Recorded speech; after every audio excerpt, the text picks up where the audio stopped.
Tem uma realidade que acaba me surpreendendo muito nos municípios, que é uma característica de um bando de dados. Então a gente tem muita informação que são importantes, inclusive, para a tomada de decisão, mas elas não estão estruturadas. Então até a gente conseguir entender o insumo, né, o consumo de combustível, custo de manutenção, custo de mão de obra, a gente leva um tempo muito grande. Como que a gente vai cobrar de uma estrutura como essa um dado de performance?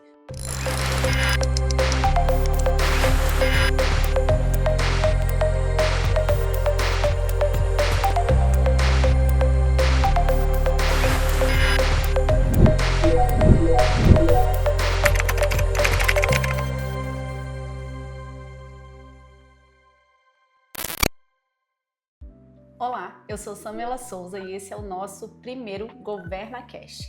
E hoje eu recebo aqui a Daniela da Courban, uma parceira nossa. Nós estamos trabalhando junto principalmente em processos de terceirização de mão de obra, né, Daniela? Vamos responder algumas perguntinhas que são aquelas que todo mundo quer saber? Vamos lá? Claro, vai ser ótimo te ajudar nesse processo de descobrir até o que está acontecendo, quais são os desafios desse processo licitatório. Vamos junto. Vamos junto então. Primeira pergunta, não decorei todas, são muitas, hein? Muitas dúvidas. É vantajoso, Daniela, terceirizar a limpeza urbana? Essa é uma dúvida muito comum, né? É vantajoso terceirizar ou não? Na maioria dos casos é uma boa opção. Só que é importante entender que a gente precisa fazer uma boa contratação para que isso realmente resolva o problema. Senão você acaba tendo um problema que antes era interno da prefeitura com um fornecedor. Então isso realmente não é viável nesse processo, ainda mais que é um processo longo. Então a gente precisa entender exatamente a forma de fazer isso da melhor maneira possível. Ou seja, né, a gente só consegue responder essa pergunta fazendo um bom estudo técnico preliminar. Exatamente. Saber se é vantajoso ou não vai depender da situação, né? Sim. Vamos para a segunda pergunta, hein? E aí, Daniela, outra dúvida muito comum é se precisa fazer um diagnóstico antes de contratar. Esse é o principal objeto desse processo de contratação, é o coração da contratação. Tem muita gente, muita prefeitura que contrata sem saber quantos quilômetros tem que varrer, quantas pessoas precisa para aquele contrato, até mesmo quantas toneladas gera, né, naquele plano de coleta domiciliar. Então, com um bom diagnóstico, você consegue ter a previsão da sua demanda para conseguir fazer um bom contrato nesse contexto. Precisa, né? Se você quer que o contrato te atenda, né? Exatamente. Se você quer que te atenda, tem que ter um diagnóstico. A gente não consegue dar prognóstico sem fazer esse diagnóstico. Isso, exatamente. E se você não tem o cuidado de fazer um bom diagnóstico, você acaba colocando no mercado uma demanda que não te atende e aí o problema já começa caro e ineficiente logo de cara. Então, o diagnóstico é a primeira etapa nesse processo de terceirização e contratação. E depois vai falar que o contrato não atende, ou que a empresa não atende, ou que o processo não foi efetivo, né? Então, Exato. Faltou esse estudo também. Exato. Uma outra dificuldade muito comum que a gente vê as pessoas enfrentando é definir exatamente o objeto contratado, o escopo da contratação. Como que a gente faz essa definição? Isso é super importante e realmente é a parte mais importante. O que você precisa terceirizar? O que você precisa contratar? Qual que é o escopo? Então é varrição, é capina, é roçada, é coleta, é um manejo de todo o resíduo. Um escopo bem definido dá as diretrizes certas para que você consiga avançar nessa etapa com menor custo e maior eficiência, com toda certeza. Inclusive, Samela, tem uma questão assim, onde esses serviços vão acontecer? Qual é a frequência mínima esperada?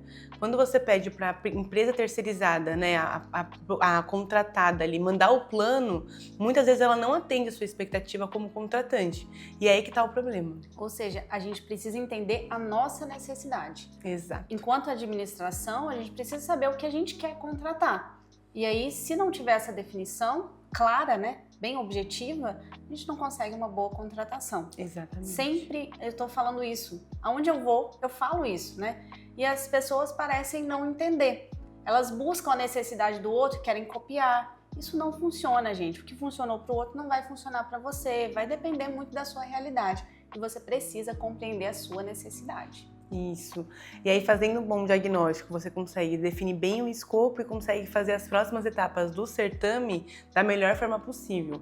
Quando você busca opções no mercado ou até mesmo na empresa que está ali dentro do nosso mercado já atual, isso acaba se tornando um risco muito grande, tanto contratual quanto de própria eficiência, porque nem sempre os interesses do município é que serão atendidos nessa negociação.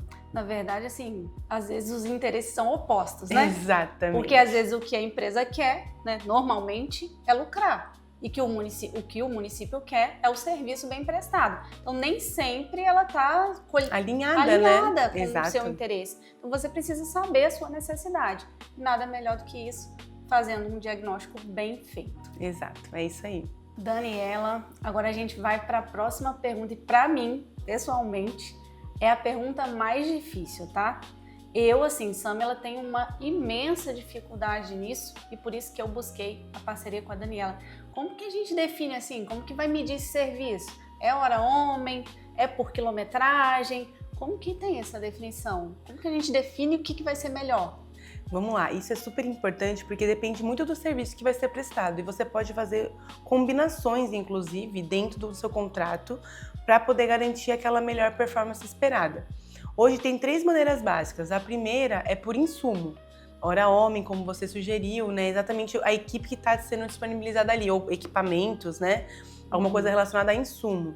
Quando a gente fala de produtividade, a gente está falando ali de área que foi percorrida, quilômetro que foi percorrido, tonelada que foi coletada, então você consegue também fazer medições relacionadas a isso. E o terceiro, que é o que está sendo mais utilizado até a nova legislação, ela puxa um pouco para isso, é por resultado. Então é por performance. E aí a combinação delas, de acordo com o tipo de serviço, é o melhor cenário. Isso, né? A legislação, ela estabeleceu o índice de medição de resultado, né? Exato. E é muito difícil a gente estabelecer isso sem um estudo. A gente não consegue definir qual seria o índice adequado sem realizar um estudo. Sem conhecer a fundo a sua operação, né? E por mais que você não terceirize ela e você faça a gestão toda dentro da própria prefeitura, isso não é sinônimo de conhecimento a fundo da prefeitura, porque são muitas pessoas envolvidas, né? Tem várias secretarias, às vezes, que inclusive dividem a gestão daquele serviço, são várias pessoas envolvidas, às vezes terceiriza só mão de obra ou terceiriza só equipamento, tem o munícipe, então isso realmente é uma questão bem delicada. Mas é um dos principais fatores de sucesso da contratação, quando você tem um escopo de medição muito bem definido. E assim, pegando esse gancho, né, desse escopo de medição, qual que está sendo mais utilizado hoje?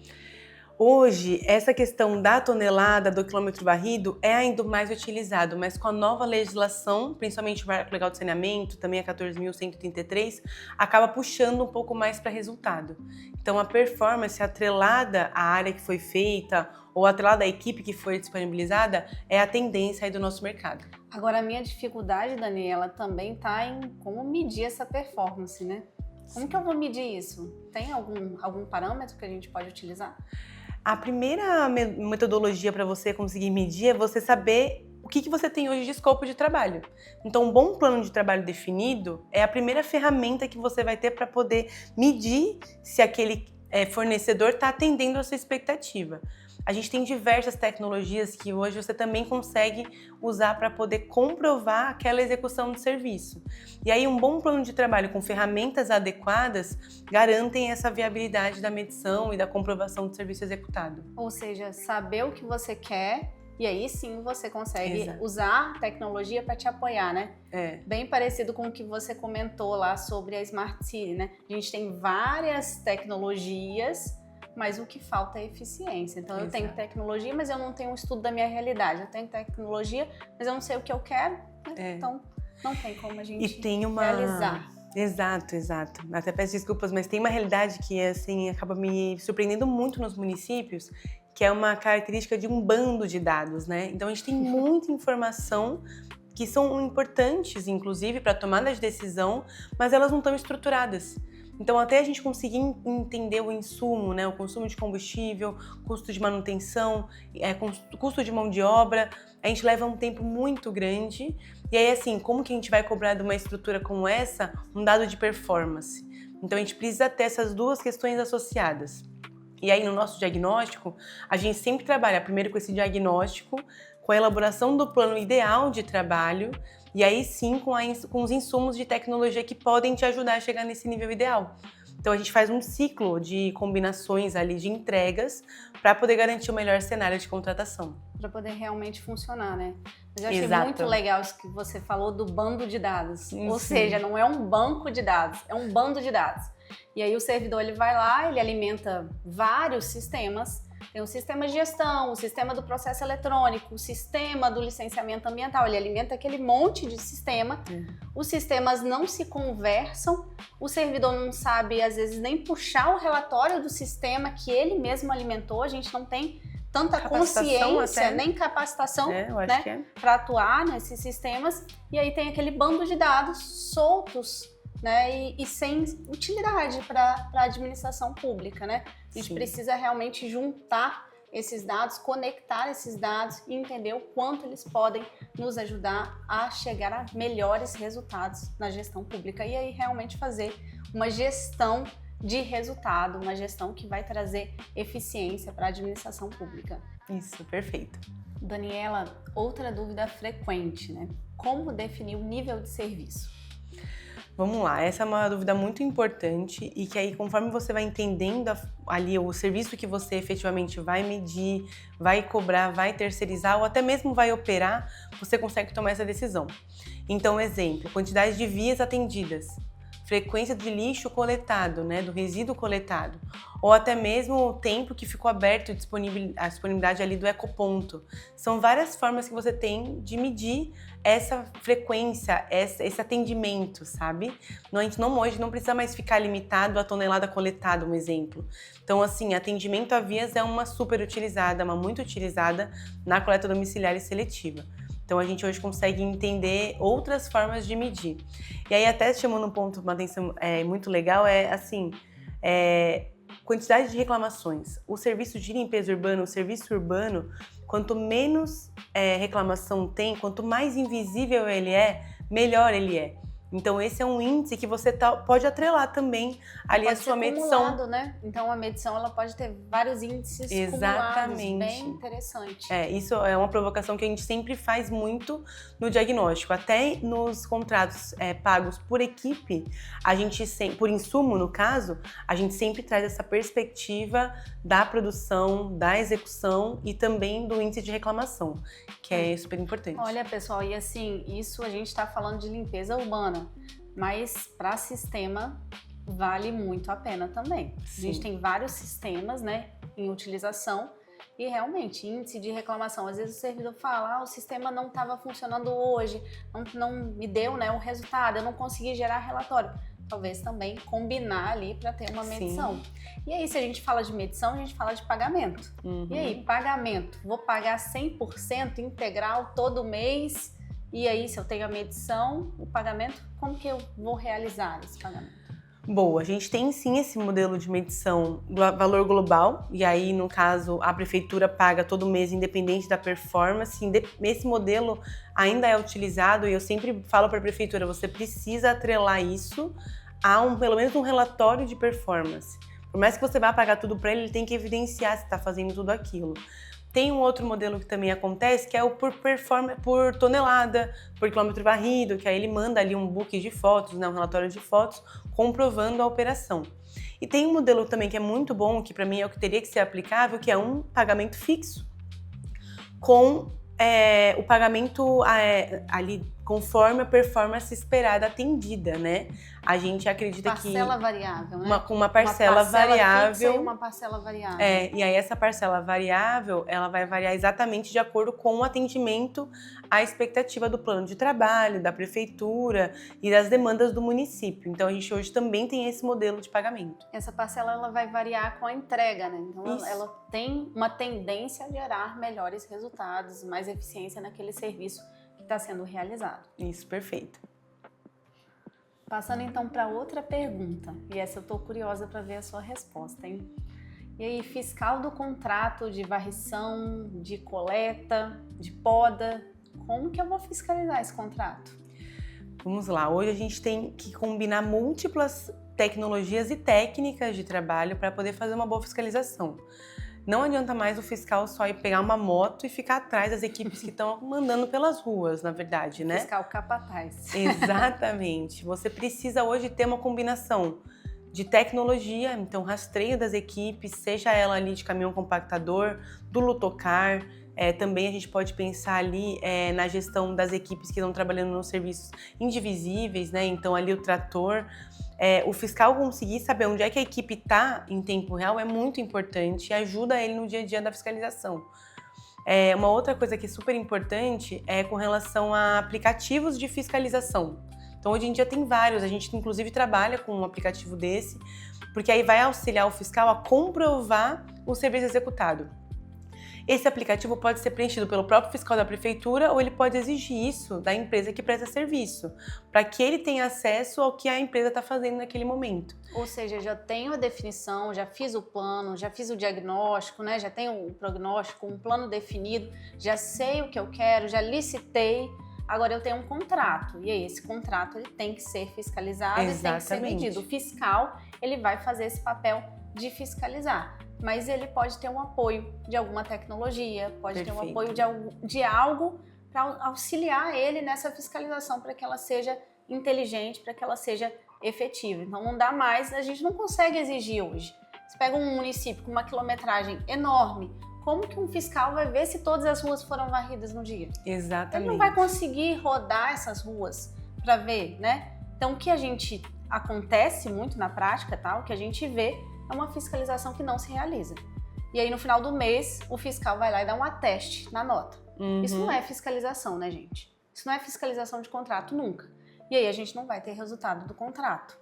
Por isso que o geoprocessamento, né, junto ali com monitoramento e uma ferramenta de fiscalização com registro fotográfico, comprovação de execução em campo, são ferramentas que apoiam a fiscalização. E um que eu gosto muito, que eu até falei na resposta anterior, é o índice de reclamação. Porque assim, você entender da onde está vindo esse índice, aí eu até brinco também, né? A reclamação para o município é uma das informações mais relevantes. E por mais que seja, às vezes, um pouco cansativo, fazer a gestão desse dado é muito importante. Você pegar no final do mês ou no final da semana a lista de demandas que foram abertas e mapear isso, entendendo exatamente qual é o bairro, qual é o tipo de demanda que tem maior volume, faz com que você tome uma decisão para ser mais eficiente na semana seguinte. Então, assim, a gente precisa resolver um problema de cada vez. Até sempre brinco isso com os nossos clientes. Vamos resolver um problema por semana, no final a gente vai ter resolvido no mínimo 4 por mês, assim, sabe? Então, assim, a gente precisa ser mais efetivo analisando os dados em prol da fiscalização dos contratos. Isso, e assim, o fiscal ele precisa entender a importância dele no processo, sabe, Daniela? Porque é uma preocupação minha. Eu já fui servidora pública e o fiscal, às vezes, ele não sabe que ele é fiscal, ou ele atesta sem saber, ele não verifica e ele responde por aquilo. Sim. Quando algum problema acontecer, quando algo acontecer, ele vai ser chamado a responder perante órgão de controle, Tribunal Sim. de Contas, Ministério Público. Então, o fiscal ele precisa se responsabilizar. E além disso, o fiscal também pode pedir apoio. Pode ser que ele verifique que ele não tem condições de realizar a fiscalização. Ele pode se recusar a ser fiscal? Não. O tribunal entende que ele não pode se recusar a ser fiscal, mas ele pode dizer: eu não tenho competência técnica, eu preciso de um apoio, eu preciso de um suporte. E aí ele vai até o gestor e diz: aqui, ó, eu preciso de um suporte, eu não consigo olhar todas as ruas, eu preciso de uma ferramenta. E aí ele chama a essa responsabilidade o gestor. Senão, quem está respondendo é o fiscal, porque ele não falou com o gestor que ele não consegue. Então a gente precisa também verbalizar as nossas necessidades dentro da gestão pública.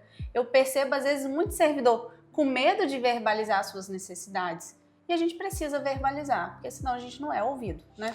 Exato, e essa autorresponsabilidade é uma das principais ferramentas de gestão do negócio ali, seja ele do lado da prefeitura ou do lado da empresa que presta serviço, porque muitas vezes, eu até sempre brinco, né? Um plano de coleta domiciliar, onde tem um setor que está dando muita hora extra. Eu sempre brincava com os gerentes que eu era responsável que a culpa é sua como gerente que não está fazendo um setor que não gere hora extra, porque o motorista está lá para muitas vezes executar aquele setor. Você viu a performance dele? Será que tem muita hora parada? Ou será que tem algum ponto de que engargala o processo? Então essas decisões mais estratégicas a nível de operação não é de quem está na ponta. Então o fiscal, o gestor do contrato, eles precisam munir a operação de dados importantes para que ela seja mais eficiente, porque muitas vezes a operação ela está lá para executar o serviço e não para também tomar decisões relacionadas a ele. E munir o gestor também de dados para que ele tome decisão. Isso, perfeito. Que seja eficiente. Exatamente, exatamente. E agora a gente já está finalizando a nossa conversa. Gostei muito da conversa, foi muito produtiva. E eu tenho certeza que todo mundo que está assistindo também vai gostar e vai aprender muito, porque eu aprendi bastante hoje. E agora, Daniela, quem vai dar o diagnóstico é você. Vamos lá. Quais são os maiores erros assim, nessa atuação sua? São quantos anos? São mais de 16 anos. Mais de 16 anos atuando nessa área de limpeza urbana, né? O que você vê de erro mais comum? Falta de escopo, com certeza, é o principal, né? Então, a falta de entendimento do que a empresa quer efetivamente terceirizar, falando de serviço, dimensionamento errado. Então, assim, já peguei casos, eu quero 20 varredores. Tá, mas qual é a frequência desse serviço? Você precisa disso? Às vezes é um volume muito alto para o número de vias pavimentadas que você tem no setor, né? Então, esse também é um problema muito grande que a gente acaba tendo. Então, medição mal feita e falta de indicador, porque antigamente, então, quando eu entrei nesse mercado, eu lembro que meu primeiro desafio foi ensinar um motorista a preencher um boletim diário de operação. E quando eu cheguei na empresa, na diretoria, falei, eu consegui fazer o pessoal começar a gerar dados da operação de coleta domiciliar. O pessoal falou, nossa, eu tô aqui há 8 anos e não tinha conseguido. Então, assim, você gerir um serviço, não gerar dados da operação, é um problema muito, muito, muito, muito sério. E antes, os contratos podiam ser gerados dessa maneira. Pelo menos assim, na lei não estava tão estabelecido, tão claro, né? Exato. Poder não poderia, mas não estava tão claro. Isso, exatamente. A gente tinha outros modelos de contrato, né, que permitiam esse tipo de gestão sem indicadores de performance. Então, esse é um erro muito grave. Por isso que eu falo, mesmo que o seu contrato não for por produção, for por equipe, valor global, tenta colocar métricas relacionadas à performance. A legislação atual, ela exige e indica esse caminho e a gente, como prefeitura, precisa olhar para isso com bons olhos. Porque, no final das contas, a gente está contratando um fornecedor para executar o serviço para o nosso munícipe. Então, essa é uma perspectiva boa da nova legislação. Mas eu quero voltar nesse seu exemplo, que você falou que conseguiu fazer, né, a pessoa que estava lá na ponta gerar aquele dado e falaram, não, eu estou aqui há 8 anos e não consegui fazer. Sim. Isso é muito comum, a gente ouvir que aquele servidor que está na ponta, ele não vai preencher uma coisa, ele não vai gerar esse dado, você não conhece meu servidor, você não conhece quem está lá, né, quem está lá não tem essa habilidade técnica de fazer isso. Como que a gente resolve isso, hein? Eu vou contar 2 coisas importantes, né? Nesse dia que eu comecei a treinar os motoristas a preencher um papel, basicamente, 1 ano depois eu coloquei um computador de bordo, né, de um fornecedor. Hoje eu trabalho com tecnologia, a gente já tem aplicativos, mas na época ainda era um fornecedor. E no caso, eu lembro que quando eu terminei esse treinamento, o motorista falou, você consegue me dar um certificado? Que eu falei para minha esposa que eu ia fazer um treinamento de computador de bordo. E ele estava na empresa acho que há mais de 15 anos, assim. Então, naquele momento eu percebi o valor que a mão de obra tem dentro da operação. E aí, dentro da Courban, né, a gente brinca que a gente quer revolucionar esse setor, né? Essa é uma das nossas metas aqui de negócio, inclusive. E aí até muitos clientes falam, você vai trazer robô? Eu falei, olha, a gente até pode trazer em algum momento, mas o foco da Courban é trazer as pessoas que estão envolvidas e que fazem a operação acontecer todos os dias nessa revolução. Eles também precisam ser capacitados, eles também precisam entender o valor da operação que ele tem. Então aqui na Courban a gente brinca que a gente até pode trazer o robô, mas não é para substituir o gari, o motorista necessariamente, o analista de dados, né? A gente até tem um encarregado que fala que ele é analista de dados agora, porque assim, a mão de obra, ela é muito importante e como qualquer professora, né, ou como a gente gosta de lecionar, educar, ensinar uma mão de obra que não é tão qualificada a evoluir nessa jornada do trabalho é super relevante. Então esse também tem que ser o nosso compromisso como prefeitura, valorizando aquela mão de obra e fazendo com que eles realmente façam o melhor possível deles dentro das condições cabíveis ali que ele tem. Então é possível fazer, né? Sim. É possível, desde que a pessoa que está lá na ponta, ela entenda a necessidade disso. E a pessoa que está acima... empurrar, né, um negócio para ela sem ela entender por que ela precisa fazer aquele papel. Né? E a pessoa que está acima entenda a importância dela educar e dela ensinar ele a ter esse papel novo, porque antes ele podia só trabalhar, né, e não ter o compromisso com o dado. Mas agora não é mais assim. A gente precisa entender de performance, de dado, o quanto que a minha escolha impacta no dia a dia da operação. Sabe, Daniela, é uma modificação de uma cultura, né? Ou uma implantação de uma cultura nova. Exatamente. A gente não tem essa cultura de dados, a gente toma decisões sem dados. E realmente não dá para cobrar que alguém que está lá na ponta tenha essa cultura. Então, realmente... Se a gente não tem como autogestão. Se a gente não tem como autogestão. Se a autogestão não trabalha com dados, você vai cobrar como do gari que ele trabalha com dados? Do varredor, né? Tem que começar de cima, isso tem que ser um propósito da autogestão. E daí ela vai passando isso para os secretários, para os subs, para os gerentes, e aí sim vai chegar em quem está ali na ponta executando também esse serviço, né? Um papel educacional. E a gente até brinca, né? Quando você começa a trabalhar com dados e a sua equipe de campo começa a entender a performance dela, muitas vezes isso acaba virando até um gatilho positivo para a própria operação, porque eles conseguem entender a importância daquele valor, daquele serviço bem prestado, assim, sabe? Então, reconhecer também a mão de obra nesse sentido é importante e se aproximar, né? Eu acho que, como eu estou há muito tempo no mercado, eu vi muitas coisas acontecendo. E uma das coisas que eu acho que é mais importante é a gente aproximar. Então, eu fui uma engenheira que trabalhava na sede, mas ficava sempre nos contratos, porque eu sabia que lá é onde eu ia aprender mais, né? Com a mão de obra que estava local ali nos municípios e tudo mais. Então, acho que estamos caminhando. É possível, estamos caminhando para lá, né? Então, é bom ver assim, esses outros exemplos, e aí por isso também que eu te procurei, né? Você traz exemplos de outros estados, e aí eu consigo enxergar possibilidades. Eu penso, não é só essa negatividade que às vezes se apresenta. Então, a gente também tem algumas possibilidades e é sim possível trabalhar com dados. Sim, exato. Para a gente finalizar, Daniela, e aí qual o recado que você gostaria de deixar? Eu acho que a gente precisa, como sou fundadora de uma empresa de tecnologia, acho que é fundamental a gente usar ela a nosso favor nesse momento. A legislação permite, as prefeituras têm acesso a inúmeras plataformas, então a gente precisa conseguir usar isso de forma muito assertiva, sempre com foco em eficiência operacional. Então foi o que eu falei, não adianta a gente ter vários sistemas se a gente não consegue utilizá-los e fazer o melhor uso daquela ferramenta. Então, assim, é legal a gente entender qual problema eu preciso resolver agora, fazer um bom diagnóstico dos serviços urbanos. A gente está super à disposição e a gente agradece esse espaço, inclusive, para poder falar um pouquinho. Mas aí eu sempre brinco, né? Não invistam em softwares, invistam nas pessoas que vão usar esses softwares, né? A tecnologia precisa ser parceiros e não pode virar um GPS caro, né? Não pode virar uma estrutura cara. Ela tem que realmente dar resultado conforme ali o seu nível de investimento nela. Então, acho que o recado principal é esse, né? Para a gente realmente revolucionar o setor, trazer eficiência operacional e colaborar o máximo que a gente puder aí com as realidades dos municípios, principalmente agora no Espírito Santo com essa parceria. Vou fazer só uma adesão à sua fala, assim, não invistam em softwares, invistam em pessoas, mas invistam nos dois, né?